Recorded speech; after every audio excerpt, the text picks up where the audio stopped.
Ayan, dito bago tayo makarating doon ay tatawid po tayo ng ilog. Kaya samahan nyo po ako.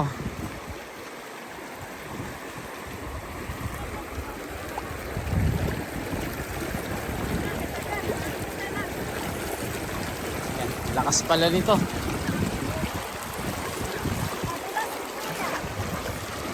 Ayan, lakas pala ng agos dito.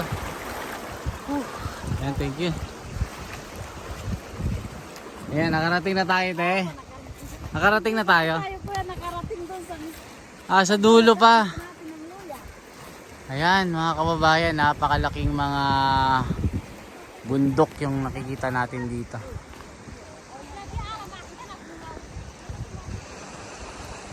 Ayan, tara.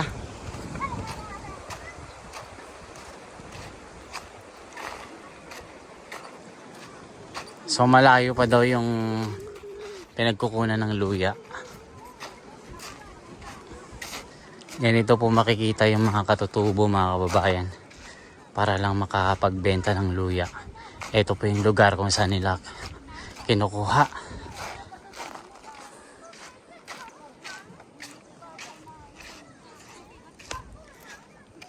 Tapos iniluluwas pa doon sa Maynila. Tapos binabarat pa nila, mga kababayan.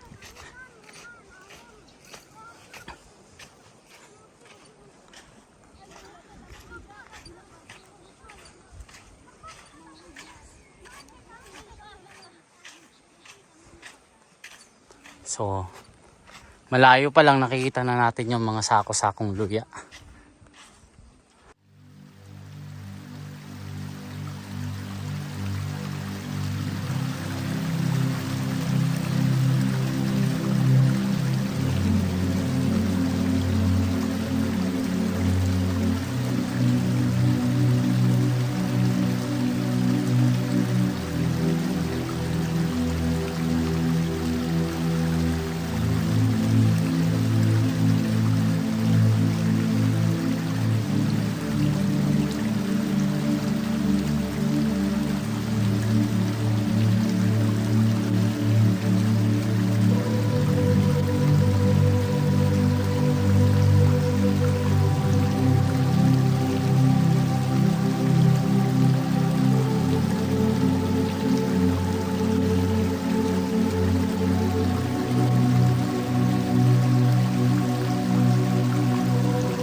Ay, laki ba?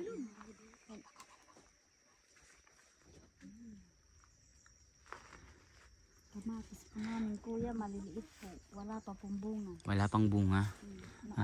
Ate, saan naman tayo kukuha ng tubig? Doon po, kuya, sa baba. Dadaan po tayo dito. Sige, tara. Kuya, please, mama. Ha? Maano na po, Okay lang. Yan nga yung mga gusto ko eh. Mangunguha tayo ng ano. Tara. Sama tayo, kuya. So, natatakot po sila dahil matarik daw. Baka daw mapahamak tayo. Pero sanay naman po tayo. Tara, Nay. Sama tayo. Sama tayo, Nay. Igib tayo. Ako magbubuhat. Huwag kayo mag-alala. Ayan, makikita nyo talaga, mga kabayan. Payak na payak yung pamumuhay nila dito.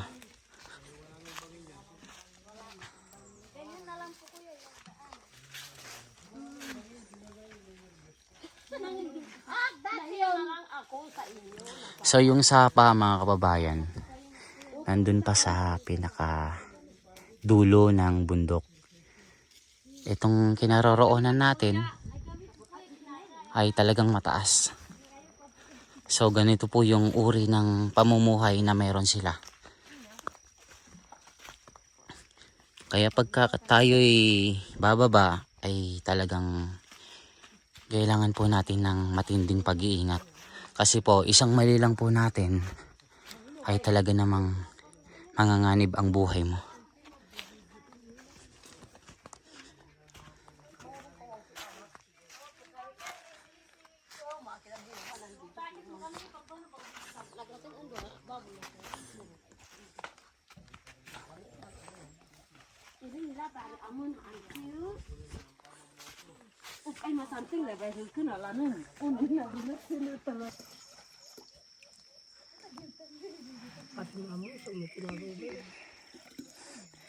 Ayan, napuno na po yung isang bote ng tubig. At sinasalok po nila ng unti-unti. Kung may ulan, maraming tubig. So ganito po yung tubig kung saan iniinom nila ito. Ito po yung sapa. Nay, paano po yung mga botete doon? Hindi nyo kinukunan yon. Dito lang. Kinakain po yun. Ha? Kinakain po. Yung botete? Yung mga tadpoles po. Ah, kinakain nyo? Opo. Anak ng palaka. Ah, ito yung mga ano Anak yung... po ng palaka. Ah, okay. Yan po yung sinasabi po nilang tadpole.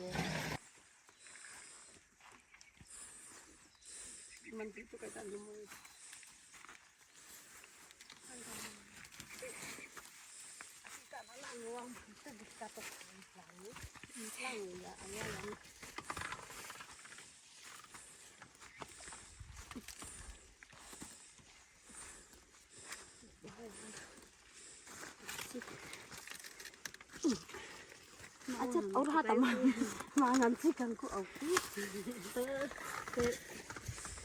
Napakahirap po nung dinaanan natin. Si nanay, ayan, magkapatid. Yung kanyang mga anak, saka mga kapatid din. So itong mga dala nilang mga tubig talagang hindi po madali. Pati nga ako, binuhat ko. Ako'y lalaki na po. Pero hindi ko kinaya. Kaya sila nanay, may edad na pero para silang mga bata kung kumilos. Akyat panaog sila, mga kababayan. Kasi yung sapa doon na ang kinaroroonan ay bangin, eh talagang walang ibang paraan para mag-shortcut para makakuha ng inumin. So dito lang po sa way na ito, talagang napakahirap mga kababayan.